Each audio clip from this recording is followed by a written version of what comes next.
Revok de Argentina, charla que se titula Psicosis agudas de buen pronóstico. Sin más, bueno, muchísimas gracias. Paso entonces a darle la palabra al doctor Abel Sagástegui. Bien, buenos días. El día de hoy vamos a iniciar la charla con el doctor Federico Revok. Él es médico especialista en psiquiatría y medicina legal, de especialización derivada en neurología cognitivo y neuropsiquiatría de la Facultad de Medicina en la Universidad de Buenos Aires, profesor titular de la Cátedra de Urgencias Psiquiátricas, carrera de especialistas en psiquiatría, Facultad de Medicina, Universidad del Salvador. Entonces, los dejo con el doctor para la exposición. Por favor, doctor, lo escuchamos. Bueno, buenos días.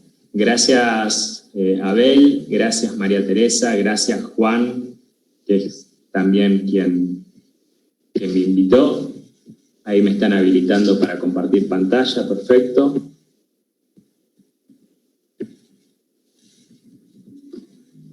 Y a ver si ahí me puedo ver mejor. Más chiquito, ahí está. Perfecto. Bueno, muchas gracias por la presentación, Abel. Vamos a hablar un poquito de psicosis agudas de buen pronóstico. Ustedes saben que en la dicotomía krepeliniana, es decir, de Emilio Kraepelin, el padre fundador de la psiquiatría moderna, existían básicamente dos pilares diagnósticos imperantes, que era por un lado la psicosis maníaco-depresiva, lo que más o menos podríamos equiparar actualmente al trastorno bipolar tipo 1 con síntomas psicóticos, y la demencia precoz, que a la postre va a ser la esquizofrenia de Bleuler, ¿sí? Y que lo que diferenciaba a ambos tipos de psicosis era el devenir, un devenir con mejor pronóstico del trastorno bipolar y un devenir más deficitario de la esquizofrenia. Ahora, sin embargo, vamos a ver estas psicosis agudas de buen pronóstico que recibieron distintas denominaciones en distintas partes del mundo. Los franceses las llamaron buffet delirantes, el concepto de psicosis cicloide fue acuñado en Alemania y rápidamente tomado por la Escuela Neurobiológica y Neuroclínica Argentina, y después recibió otras denominaciones como psicosis psicogénicas y constitucionales en los países escandinavos o psicosis atípicas en el Japón. Sin embargo, hay que destacar que los primeros en describir estos cuadros psicóticos agudos y de buen pronóstico fue la escuela francesa. Magnan y después Henriet fueron los que de alguna manera disecaron lo que era el delirio agudo de lo que era el delirio crónico y armaron el diagnóstico positivo de lo que era la buffet delirante. ¿Cómo se caracterizaban estos cuadros psicóticos? Estos cuadros psicóticos se caracterizaban por el inicio agudo o aún abrupto, con un intenso polimorfismo en el cuadro, es decir, que por un lado había un exceso de cantidad de síntomas de la serie psicótica que emergían rápidamente en un paciente que 24 o 48 horas antes parecía, entre comillas, normal. Este polimorfismo entonces se veía en la gran variedad de síntomas psicóticos que podía presentar el paciente: alucinaciones auditivas, alucinaciones visuales, pensamientos autorreferenciales, angustia, éxtasis, incremento de los movimientos, disminución de los movimientos, es decir, el primer concepto de polimorfismo, que es que el cuadro era variopinto. Un segundo concepto de polimorfismo, y era que ese cuadro variopinto, recargado de síntomas psicóticos, podría ir fluctuando de minuto en minuto, de hora en hora, es decir, que un paciente en un determinado momento podía estar con una angustia autorreferencial y paranoide, y 2 minutos después podía estar arrodillado, digamos, recibiendo la bendición de Dios. Y el tercer concepto de polimorfismo, y es que estos cuadros terminaban también variando en su conformación, no solamente dentro del mismo episodio, sino de un episodio a otro. Es decir, que un segundo episodio podía reproducir o no, de alguna manera, la sintomatología del episodio anterior. Entonces, tenemos estos cuadros psicóticos de inicio agudo o abrupto, con una intensa y florida sintomatología que es rápidamente cambiante dentro del cuadro y entre los diferentes episodios, y con una oscilación clínica de la que hablamos, el concepto de polimorfismo, y una exacerbación en periodos paraímnicos, es decir, una exacerbación en los momentos de mayor sueño durante el día, como puede ser el anochecer, ¿sí? O frente a la administración de ciertos fármacos depresores del sistema nervioso central que podían facilitar el sueño, como por ejemplo las benzodiazepinas. En ese contexto aparecía este delirio, que era un delirio agudo entonces, por oposición al delirio crónico, que era vivido con la actualidad inmediata de quien está viviendo el delirio que acaba de emerger. Es decir, que a diferencia de lo que ocurría en los cuadros crónicos, este delirio no podía sistematizarse. Esto se daba entonces en un cuadro de, como ustedes imaginarán, desestructuración de la conciencia, con lo cual el elemento confusional está siempre presente en el cuadro, es decir, porque el cuadro es abrupto, polimorfo, de base confusa, es que se explican todos los demás signos y síntomas que aparecen en estos cuadros psicóticos breves. Y por supuesto, como buen cuadro psicótico breve, es un cuadro que se asemeja mucho a lo que es la actividad onírica. De hecho, digamos, algunos llamaban estos cuadros oneroides, ¿sí? O hablaban de un delirio onírico. ¿Por qué? Porque estos intensos cuadros remedaban mucho al sueño. Es decir, si ustedes recuerdan sus sueños, ¿sí? Sus sueños suelen ser más visuales que auditivos, uno suele recordar en parches momentos del sueño, pero el sueño por definición es atemporal, la vivencia subjetiva del tiempo es muy diferente a lo que ocurre en territorio consciente, y entonces podían aparecer escenas alucinadas y actividad senestésica. Poole y Pichot trataron de operacionalizar los criterios diagnósticos para la bufé delirante y entonces encontraron primero una edad de inicio entre los 20 y los 40 años. ¿Sí? Esa es la ventana cronológica donde uno espera encontrar al menos el primer episodio psicótico agudo, ¿sí? Con justamente un inicio agudo sin historia previa familiar, personal, o con una historia similar, como dijimos, que los episodios podían volver a repetirse, aunque a veces podían, cambiar en su conformación clínica. Por supuesto, la ausencia de cronicidad, porque se trata de psicosis agudas que restituyen, y la aparición entonces de un cuadro sintomatológico polimorfo y oscilante. Dijimos polimorfo porque por un lado había muchos síntomas, por otro lado esos síntomas eran rápidamente cambiantes entre sí, y por otro lado eran rápidamente cambiantes no solamente en el mismo episodio, sino entre los diferentes episodios que presentaban estos pacientes a lo largo de su vida. Dentro de esos episodios aparecían entonces delirios polimorfos, claramente no delirios sistematizados, porque la inmediatez del delirio impide la adecuada sistematización del mismo. La presencia de alucinaciones, entonces, donde dijimos que además de las típicas auditivas que pueden aparecer en cuadros del estilo esquizofrénico, también pueden aparecer acá entonces alucinaciones visuales y senestésicas, hecho que hace que uno tenga que tomar como diagnóstico diferencial la causa orgánica. La presencia de despersonalización, desrealización y o confusión, esto es importantísimo. Jerárquicamente en estos cuadros la base sintomática está dado por el elemento confusional. El elemento confusional es el que de alguna manera me explica el resto del cuadro.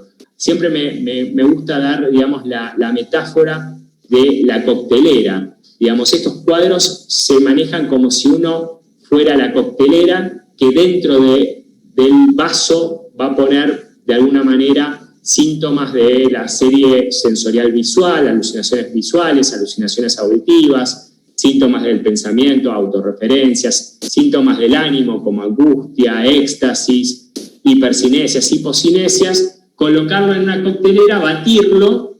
Ese batir es el elemento confusional, el elemento que hace al polimorfismo del cuadro, y después destapar la coctelera y servir distintos cuadros con diferentes, digamos, proporciones sintomáticas de alguna manera, prevaleciendo en uno o en otro cuadro, ¿sí? Fíjense que acá figura la depresión, vamos a poner el puntero, figura la depresión o la elación, es decir, que los síntomas anímicos son uno más de los síntomas que pueden darse en estos cuadros, ¿sí? Pero no son los que jerárquicamente son los que ponen de relevancia el cuadro, sino que el elemento jerárquico principal de estos cuadros clínicos es el elemento confusional. Y por supuesto, como todo intento de operacionalización de criterios diagnósticos, esto no se debe deber a trastorno mental orgánico, alcohol o drogas.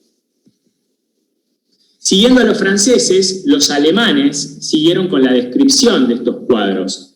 Pero primero hay que decir que en la dicotomía krepeliniana de trastorno bipolar versus esquizofrenia, Kraepelin se empezó a dar cuenta de que algunos pacientes con esquizofrenia tenían una buena restitución, ¿sí?, entre los brotes, ¿sí? Y a esto lo llamó demencia precoz o esquizofrenia periódica. Es decir, el 13% de los esquizofrénicos, de alguna manera, entre los brotes se manejaba bastante bien, ¿sí?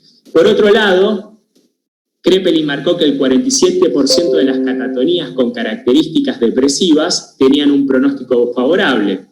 Y mismo, muchos de estos cuadros que estamos viendo hoy, Kraepelin los terminó incluyendo en su psicosis maníaco-depresiva, es decir, en el trastorno bipolar.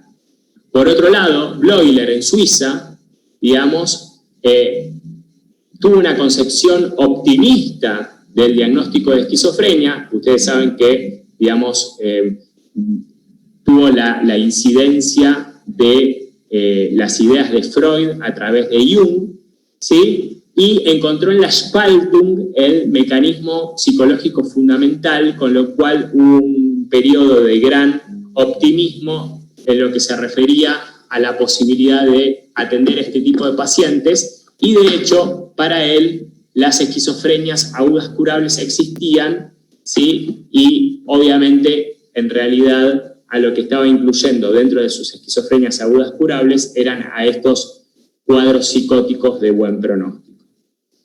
Para ir adelantándoles, ¿sí?, hay una diferenciación entre lo que es la psicosis maníaco-depresiva y la psicosis cicloides, que es como la van a llamar los alemanes a esas antiguas bufés delirantes de los franceses, ¿sí? Y es que, por ejemplo, en el maníaco, ¿sí?, en el maníaco verdadero, hay claridad de conciencia y claridad de pensamiento.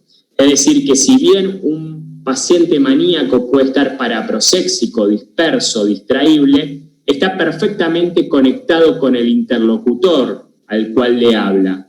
Por oposición a esto, el aspecto que da un paciente que está sufriendo de una psicosis aguda de buen pronóstico, de una psicosis cicloide, es el aspecto de un paciente que está más o menos adormilado, que no puede conectarse perfectamente con su interlocutor.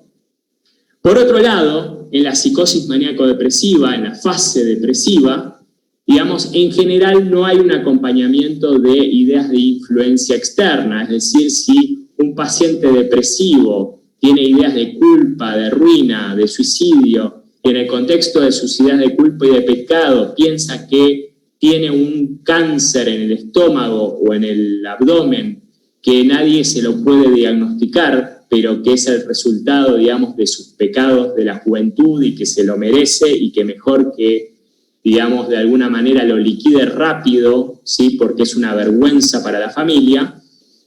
Digamos, el depresivo, en la fase depresiva, digamos, no va a hacer una atribución externa de ese síntoma, es decir, jamás va a decir que ese cáncer que tiene en el abdomen está producido por una máquina que está manejada, por ejemplo, desde Brasil, ¿sí? Sino más bien que se entiende que ese síntoma hipocondríaco, ese tener ese cáncer, digamos, que va a acabar con la vida de él y lo bien que va a hacer que acabe con la vida de él, está generado, digamos, no está generado desde afuera, sino que es propia de la enfermedad depresiva.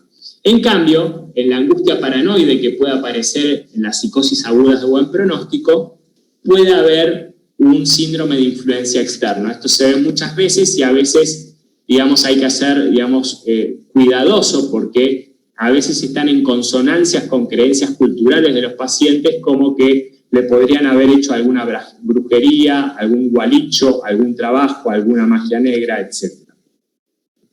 Por otro lado, en la psicosis maníaco-depresiva, el maníaco es omnipotente, es decir, digamos, como la psicosis se está dando al nivel del temperamento, es decir, está con un tono vital aumentado el maníaco, está con un exceso de confianza, con un exceso de optimismo patológico derivado en que se siente bien, lleno de energía, cero fatigado, es que aparecen las ideas megalómanas, de, por ejemplo, voy a poner 20 restaurantes en plena pandemia y me va a ir bien porque voy a invertir la plata en tal y cual cosa, ¿sí? Sin embargo, digamos, en las psicosis cicloides, las ideas de felicidad son del tipo altruista, es decir, un paciente con una psicosis aguda de buen pronóstico en general va a decir que, digamos, es un instrumento de Dios para ayudar a los demás, ¿sí? Y entonces va a estar totalmente tomado por sus síntomas psicóticos, estando en la sala de internación bendiciendo a las demás pacientes y aclarando que no es ella quien está curando a las demás pacientes, sino que es Dios a través de ella, es decir, que ella es solamente un instrumento de Dios. Lo mismo pasa con la logorrea. La logorrea del paciente maníaco es una logorrea en tiempo presente, donde el paciente maníaco puede hacer comentarios cáusticos, fuera del lugar, digamos, inapropiados, ¿sí? Pero también es una logorrea prospectiva, es decir, puesta en el futuro, en los proyectos faraónicos que él piensa que va a poder realizar, ¿sí? Por su exceso de optimismo patológico. Por oposición, la logorrea que aparece en las psicosis agudas de buen pronóstico es una logorrea que pega saltos temáticos hacia el pasado, es decir, que permanentemente, digamos, se va a la biografía del paciente. Es muy común que muchas pacientes que entran en la psicosis aguda de buen pronóstico tras un duelo se refieran a todas las cosas que hacían durante la vida con el marido ya fallecido, ¿sí? Y entonces peguen saltos temáticos hacia todo el pasado que han tenido con su marido, ¿sí? De alguna manera se terminan desorientando discursivamente porque les cuesta mucho volver al presente. Digamos, se pierden en la logorrea del pasado. Y finalmente, como último, digamos, diferenciación, es que hay una menor oscilación entre los polos en la psicosis maníaco-depresiva y hay un mayor, mucho más fuerte polimorfismo sintomático, sí, en la psicosis cicloides, como habíamos mencionado previamente, ¿sí? Leonhardt describe 3 formas de psicosis cicloides: la psicosis de angustia-felicidad, la confusional y la de la motilidad. En todas lo común es que sobre la base del cuadro, en la base del cuadro, siempre está presente el elemento confusional. En la psicosis de angustia-felicidad, el polo más frecuente de presentación es el polo de la angustia, es decir, la psicosis de angustia. Es el polo más frecuente y más durable, en donde aparece una angustia que es abrumadora y fluctuante. El paciente puede presentar una angustia paranoide, es decir, una angustia que inicialmente es abrumadora y que rápidamente toma un objeto como para autorreferirlo, y entonces yo puedo estar con una angustia psicótica abrumadora y de repente empezar a pensar que mi notebook es una bomba, o que a través de la cámara me pueden estar, digamos, espiando, digamos, mi casa. Y en general también la presencia de alucinaciones que son congruentes con ese estado de ánimo paranoide que tiene el paciente. Entonces puede escuchar la voz o voces que le dicen que lo van a venir a matar a él y a la familia. Algo importante respecto de esta autorreferencia es que también suele ser una autorreferencia altruista, en el sentido, digamos, de que el paciente no solamente se preocupa por su suerte, sino se preocupa por la suerte de la familia. Es decir, que si lo vienen a matar, no solamente lo vienen a matar a él, sino también lo vienen a matar a la familia. Un comportamiento que ustedes entonces van a poder, digamos, ver que claramente es distinto del comportamiento que tiene el delirante crónico, que en general se siente él el único perseguido y en general se siente perseguido por familiares, vecinos, amigos, ¿sí?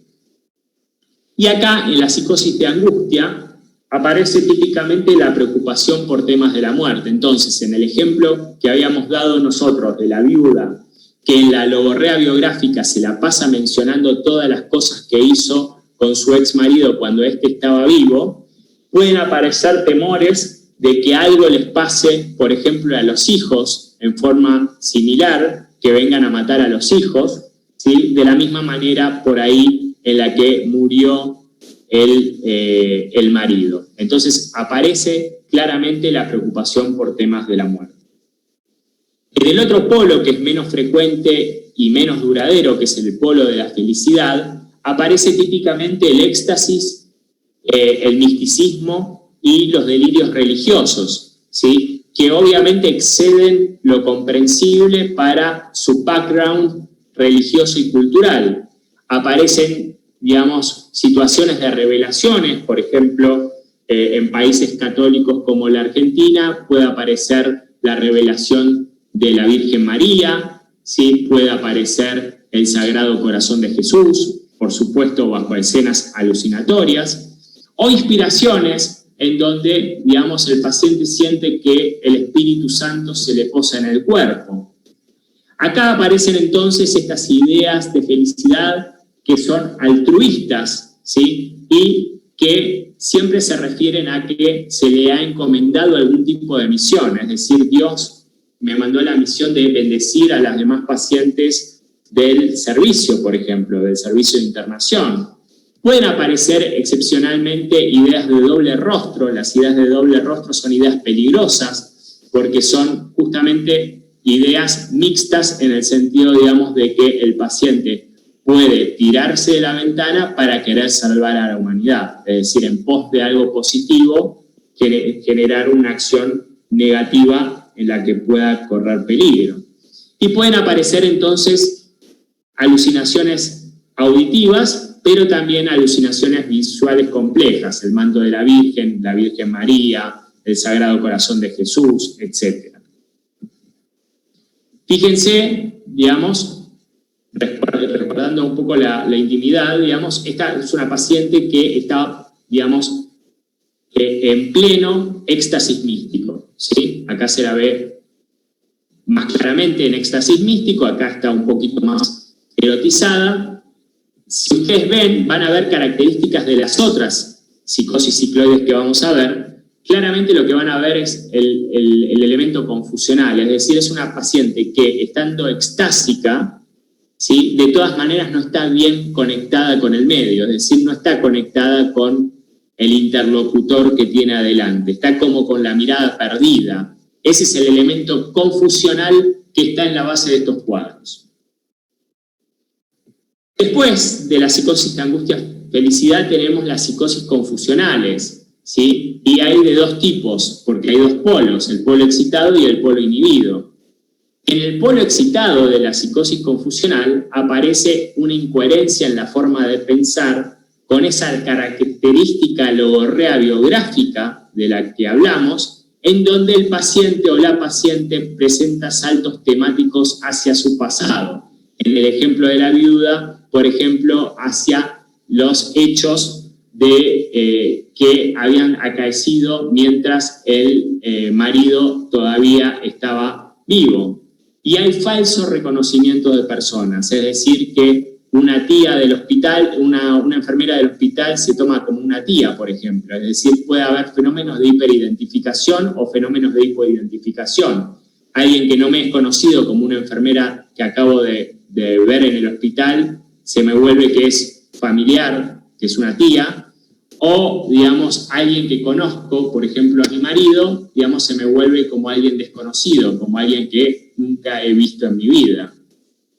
En el polo inhibido de la psicosis confusional aparece entonces confusión mental, pero todavía los movimientos automáticos están preservados, es decir, el paciente puede estar de acá para allá tocando cosas, agarrando objetos, moviéndolos del lugar, pero en pleno mutismo y con una mímica que ya es perpleja, es decir, que claramente el elemento confusional se traduce en la mímica motora, digamos, de la cara del paciente, e incluso estos pacientes pueden llegar al estupor. En la psicosis de la motilidad, ¿sí?, siempre teniendo en cuenta que en todas las psicosis cicloides lo común es que siempre esté el elemento confusional de base y lo común es que se presenten en forma combinada, ¿sí?, y no en forma autónoma. En la psicosis de la motilidad hipercinética hay un incremento de los movimientos expresivos y reactivos. Los movimientos expresivos son los movimientos de la mímica, ¿sí?, y de miembros superiores, más que nada. Y los movimientos reactivos son los movimientos que nos gobiernan el 90% de nuestra vida. Es decir, cuando uno, por ejemplo, digamos, abre un picaporte, ¿sí?, o cuando uno agarra una flor, digamos, uno no está pensando en los movimientos que tiene que hacer, los hace en forma automática. Bueno, esos están aumentados.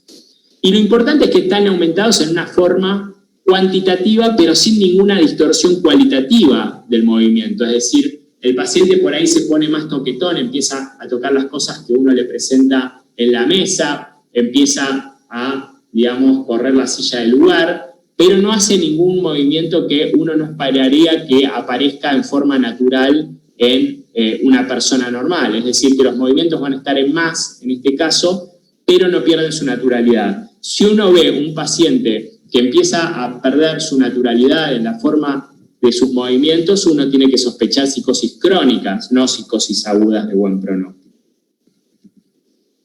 En el polo asinético de la psicosis de la motilidad, entonces ya hay pobreza de los movimientos, puede haber una inmovilidad de tipo cataléptico con una rigidez mímica, como si fuera una hipomimia o una facies de máscara, y negativismo, ¿sí?, que se puede complicar, ¿sí?, si uno no medica adecuadamente, con un síndrome catatónico agudo.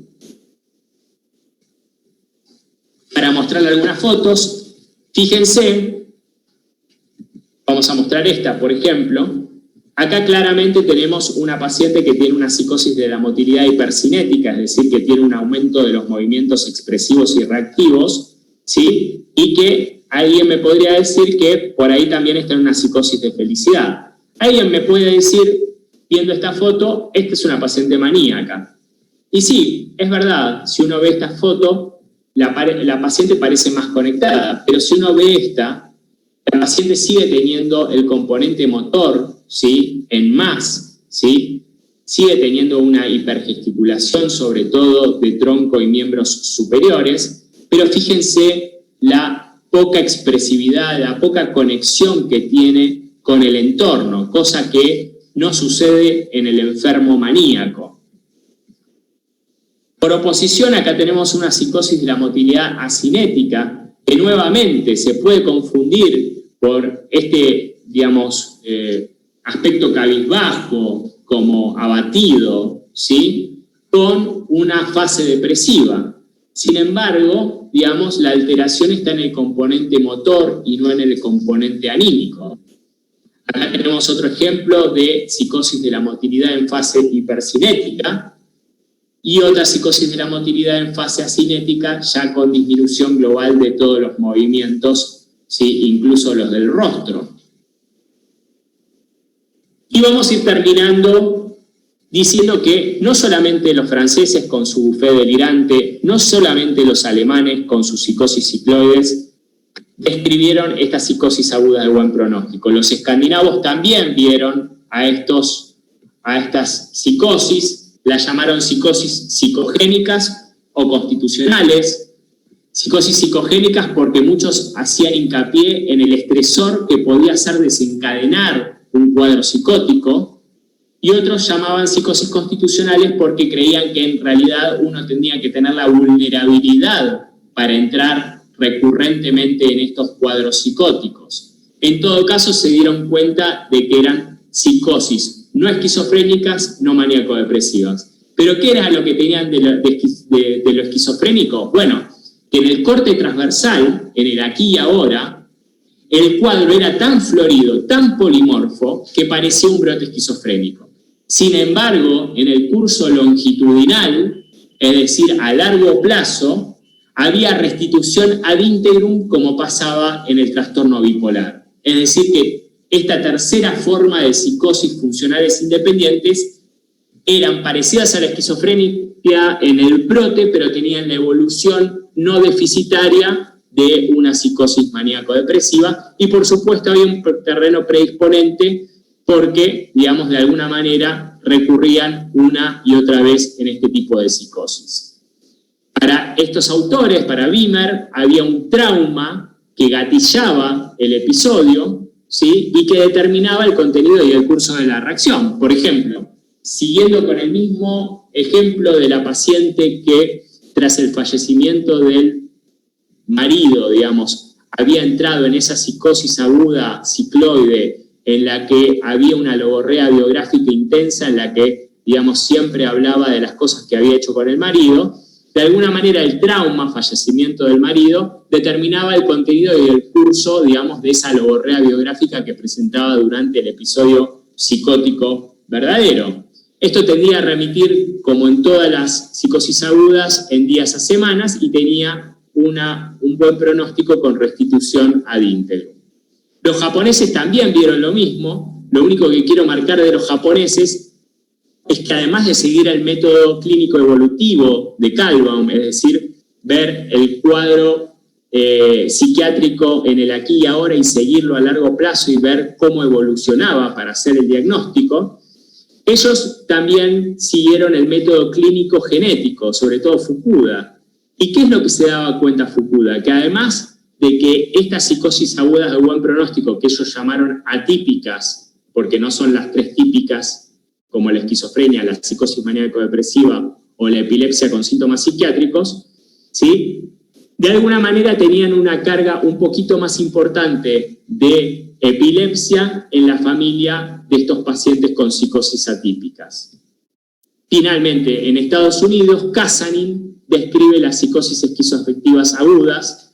Fíjense que es importante conocer que estas psicosis esquizoafectivas agudas no tienen nada que ver con el trastorno esquizoafectivo según el DSM, que es un trastorno crónico y de mal pronóstico.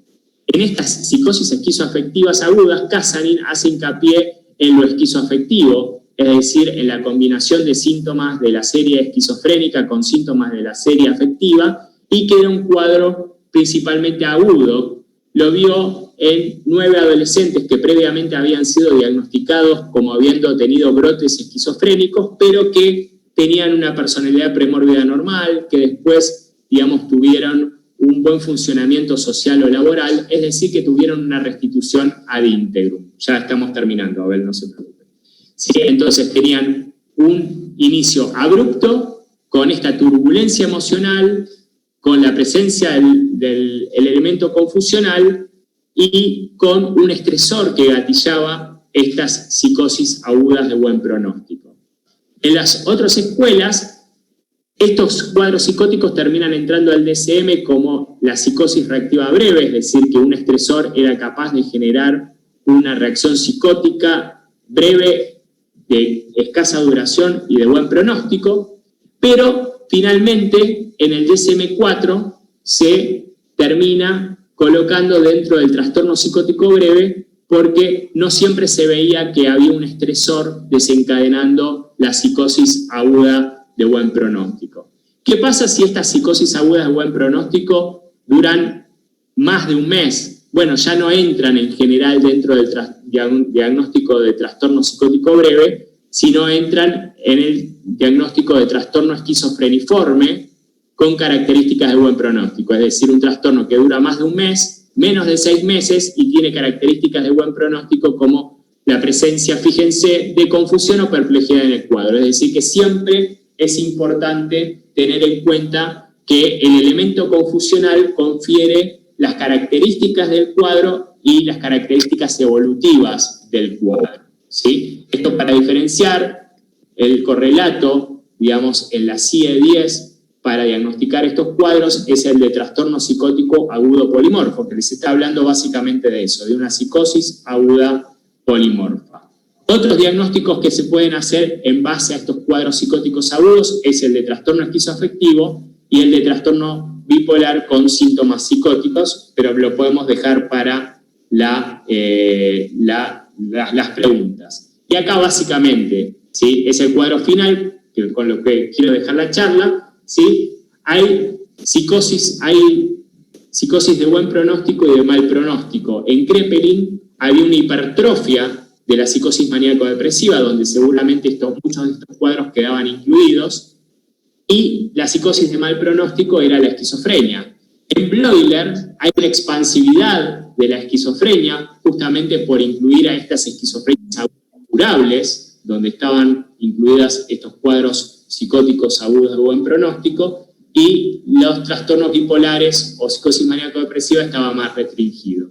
En el DSM y en la CIE-10, entonces, digamos, queda restringida el trastorno bipolar y se agregan una serie de cuadros psicóticos no esquizofrénicos, como el trastorno psicótico breve, como el trastorno esquizofreniforme y como el trastorno esquizoafectivo, o en la CIE-10 el trastorno psicótico agudo polimorfo. Finalmente, para la escuela de Leonhardt, estos pacientes se incluyen acá, en la psicosis cicloides, es decir, que son un subset de pacientes de buen pronóstico que no son ni esquizofrénicos, pero que tampoco son maníaco-depresivos o depresivos unipolares.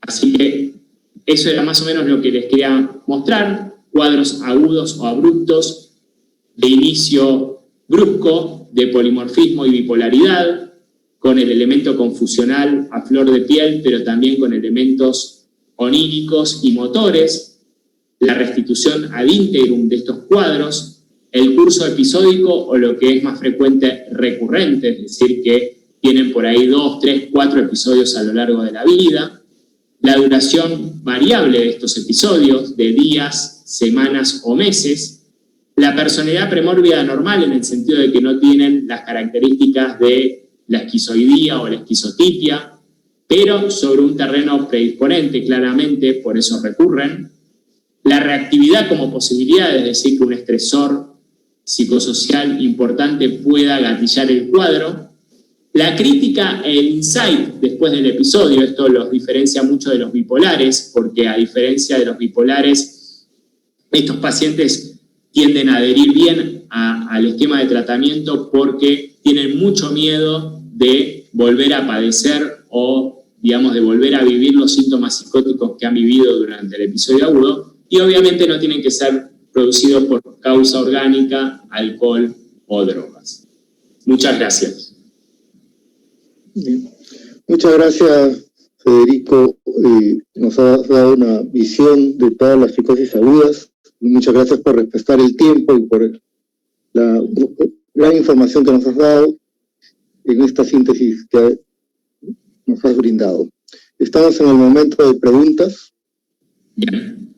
Agradeceremos, nos envíen sus preguntas por el chat.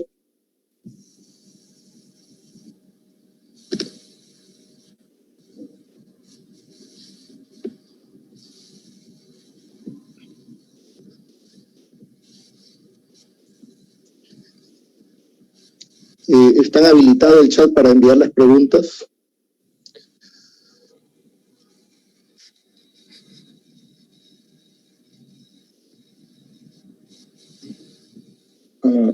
Nos dicen, ¿cuál es la presentación en el... Buenos días, ¿cuál es el tratamiento para este tipo de psicosis?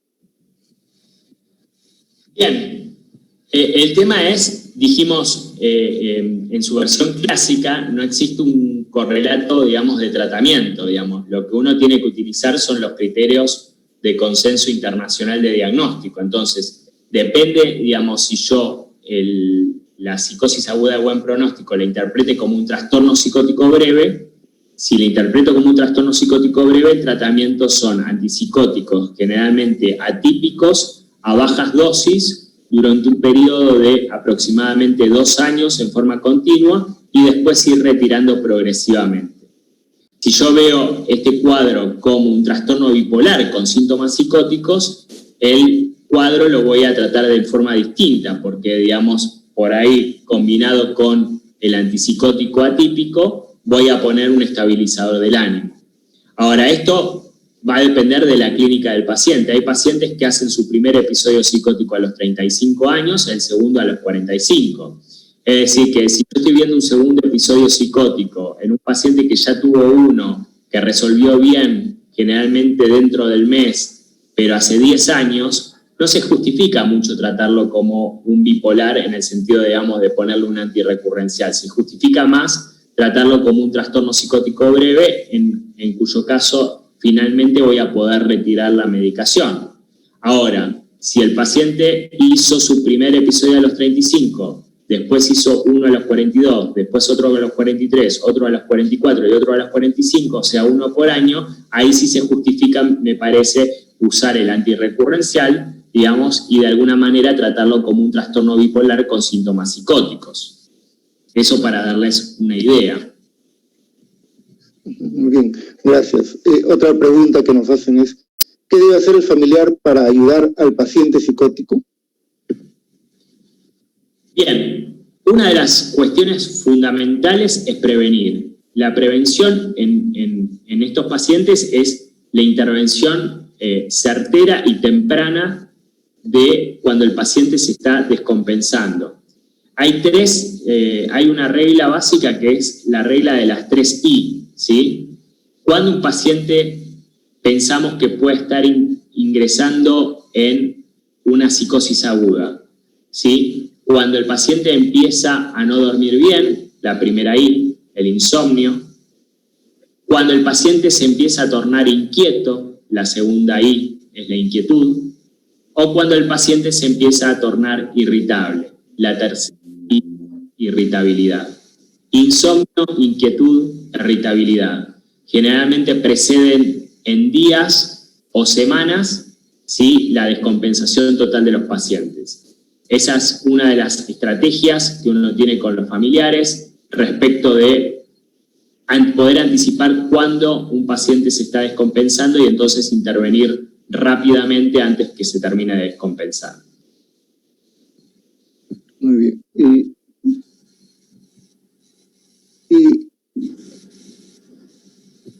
No sé si en el contexto de esta pandemia ha habido algún seguimiento de pacientes con psicosis, y cuál sería la recomendación, el manejo en estas circunstancias. A ver, digamos, para la psicosis en general, ya no solamente para las psicosis agudas, para la psicosis en general, lo que hay que tener en cuenta es que cualquier elemento de deprivación facilita descompensaciones, ¿sí? O sea, hay que tener en cuenta la deprivación en un sentido amplio, es decir, la deprivación de contactos sociales, ¿sí?, la deprivación de actividades, la deprivación espacial, ¿sí?, la deprivación sensorial, ¿sí? Todos son factores que facilitan el ingreso de un paciente predispuesto al terreno de la descompensación psicótica. ¿Sí? Entonces, en ese sentido, digamos, alguien que está más encerrado, ¿sí? Porque además, recuerden que el estar permanentemente encerrado, digamos, distorsiona de alguna manera, digamos, la percepción del día, ¿no? Digamos, y entonces uno empieza a dormir mal, empieza a comer mal, ¿sí? Todo eso facilita de alguna manera la entrada en cualquier psicosis, sea la aguda o la crónica. Muy bien, gracias. La siguiente pregunta es, ¿el paciente que tiene un síndrome psicótico agudo es un peligro para la sociedad? A ver, en el caso de estas pacientes, las psicosis agudas de buen pronóstico, en general, primero que no son un peligro para sí mismas. Es decir, las pacientes con psicosis aguda de buen pronóstico en general no tienden a autolesionarse o a intentar, digamos, matarse o a intentar agredir a otros, ¿sí? Sí está el peligro de, al estar el elemento confusional en el cuadro, que de repente empiecen a caminar de acá para allá en la casa y de repente salgan de la casa y crucen la avenida o la calle sin fijarse, digamos, por dónde vienen los autos porque están en plena psicosis confusional, ¿sí? Respecto, digamos, de la respuesta más general es, digamos, la mayoría de los pacientes psicóticos, ¿sí?, no son un peligro para la sociedad y de hecho se sabe que es al revés, que digamos, la mayoría de los pacientes psicóticos son más vulnerables o son, digamos, de alguna manera víctima de más abusos y negligencias por parte de la sociedad. ¿Cuáles serían los primeros signos de alerta de un paciente con psicosis aguda? Como les dije, insomnio, inquietud, irritabilidad. Es claramente, digamos, el paciente va a ser traído a la guardia o a la consulta por sus familiares, primero, porque tiene una personalidad que no es disruptiva, es decir, que en general se llevaba bien con los familiares. Segundo, digamos, suelen ser pacientes que se preocupan mucho por temas de la familia, vieron como así se preocupan durante la psicosis por temas de la muerte, como yo les dije. Bueno, suelen ser gente muy preocupada por temas familiares, muy querida por sus familiares, y entonces no es infrecuente que vengan 2, 3 hijos, traigan a la paciente y digan, no entendemos qué le pasó a mi mamá, digamos, hasta hace 2, 3 días era una persona normal, ¿sí? Empezó a no dormir y de repente está así desvariando, diciendo incoherencias, yendo y viniendo de acá para allá, de repente llorando, de repente riéndose, ¿sí?, de repente rezando. En el cambio entre la etapa adulta y la vejez, nos ponen acá, ¿hay más concurrencia de psicosis agudas? Excelente pregunta. Digamos, no es que hay 2 cursos de las psicosis agudas. Uno es episódico, es decir, si yo tuviese un solo episodio psicótico en mi vida, digamos, ojalá, digamos, fuera así siempre, digamos. Entonces, en el ejemplo que yo les daba, la mujer que enviudó a los 35 o 40 años hizo un episodio psicótico agudo. Nunca lo repitió, ¿sí? Ahora, el curso más frecuente en el 80% de los casos es que haya recurrencias, es decir, que no haya un solo episodio, sino que haya varios episodios a lo largo de la vida. Los episodios suelen ser bastante espaciados por regla general, pero, y acá es lo importante, a medida que uno aumenta en cantidad de años, uno aumenta en cantidad de comorbilidades médicas, ¿sí? Es decir, uno empieza a presentar cuadros clínicos sobreañadidos. Entonces, muchas veces, estos cuadros se terminan disparando por una causa médica, es decir, así como de repente yo podía tener un episodio psicótico agudo de la nada, o de repente, digamos, frente a un estresor psicosocial grave, como por ejemplo el fallecimiento de un familiar, yo podía entrar en esta psicosis aguda de buen pronóstico.